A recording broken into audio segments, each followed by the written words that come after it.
Hi kids! Teacher Eileen is here and today we are going to read Phonics CVC Words with short E. W, E, G. Wig.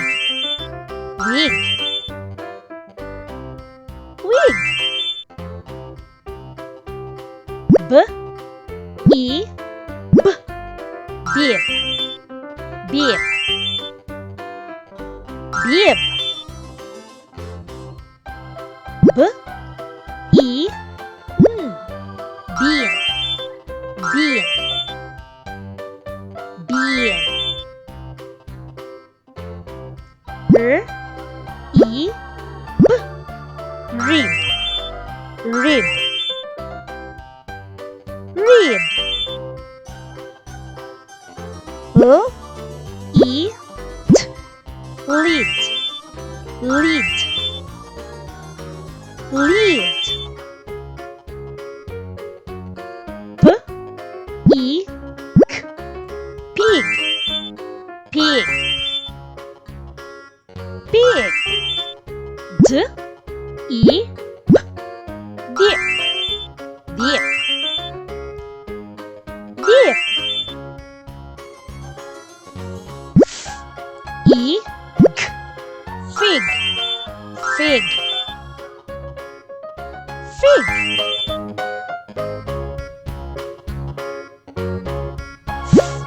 E, N. Fin. Fin. Fin.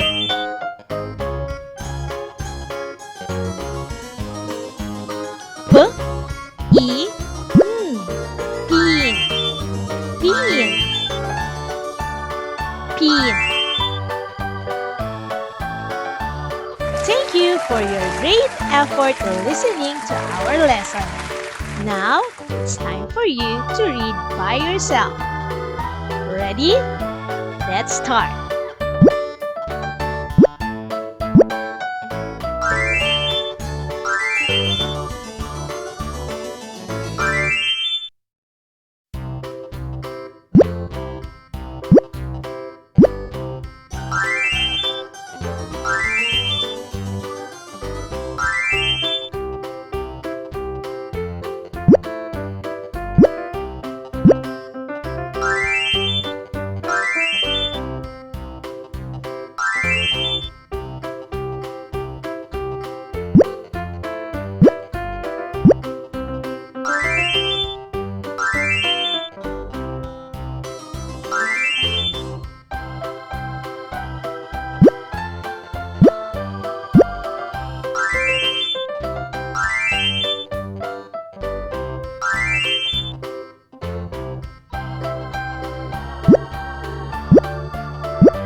Thank you for your great effort listening to our lesson.